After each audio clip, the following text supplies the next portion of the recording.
Good morning, my dear students. I hope you all are keeping safe and healthy and you're taking all the important precautions during this pandemic. My name is Abha and today I'm here to share a story with all of you. But today I'm going to read out a story to you which is by the Indian folk tales retold by Anupa Lal. The name of the story is Princess Tara. So Princess Tara, the daughter of the king, was a beautiful, intelligent and lively young woman. Unlike her sisters, who were quite content to stay within the palace walls, Tara longed to travel and see the world. She was well educated as her brothers, and in addition, she had a remarkable ability to understand the speech of birds and animals. In spite of these incredible talents, Tara was forced to stay at home and wait for a suitable husband, while her brothers were free to fulfill their ambitions. She often tried to relieve the monotony of her existence by attending the king's darbar. As a princess was not supposed to do this. She would hide behind an ivory screen and listen intently as her father dispensed justice to his subjects. Whenever she disagreed with any of his decisions, she told him the truth. But the king was not in favor of this boldness. No one else, not even his sons, questioned his decisions ever. "Why don't you keep Tara at home?" he said irritably to the queen one day. Let her do as she likes," the queen said gently, trying to placate him. "Once she is married, she will have to stay at home." But no prince came forward to marry Tara.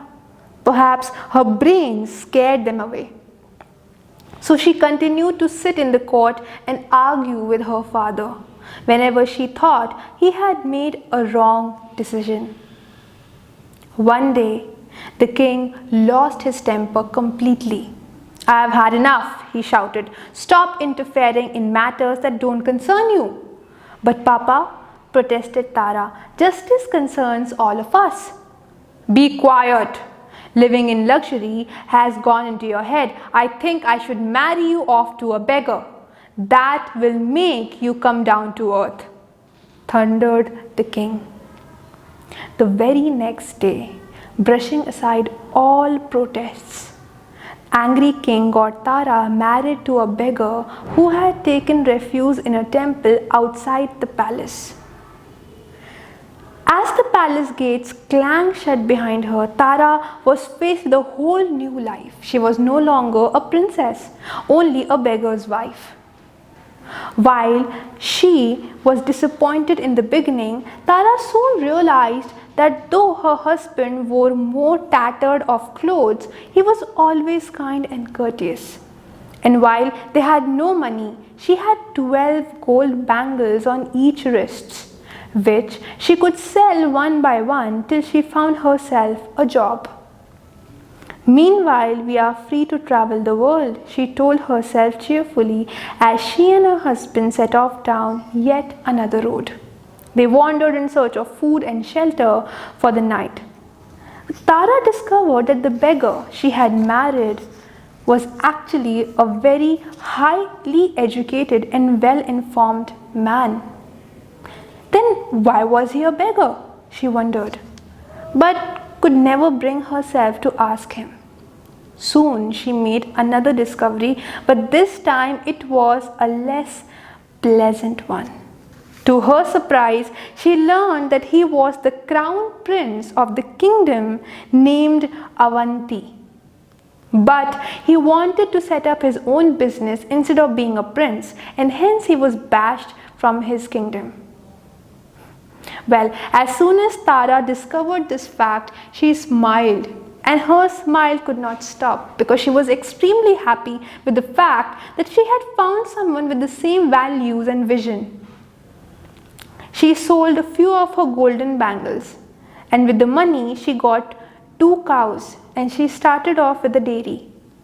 Both Tara and her husband worked really hard, and the business grew like anything. Soon they had the biggest dairy in the village and they became rich with all their hard work. Soon the news of Tara and her husband reached the kingdom of Tara's parents, the king and the queen.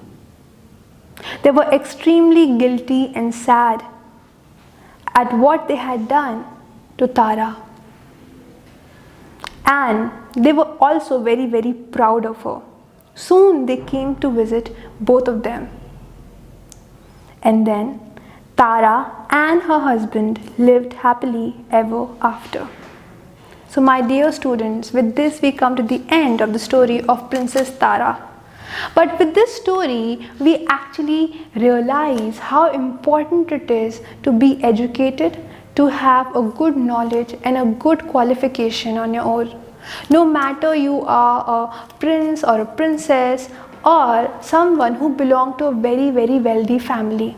At times, your life brings you to a crisis when nothing of this kind will help you. It is only your education and qualification that will help you to earn a living.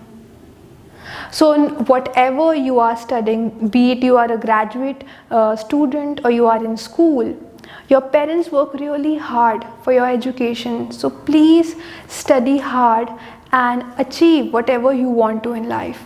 Thank you so much.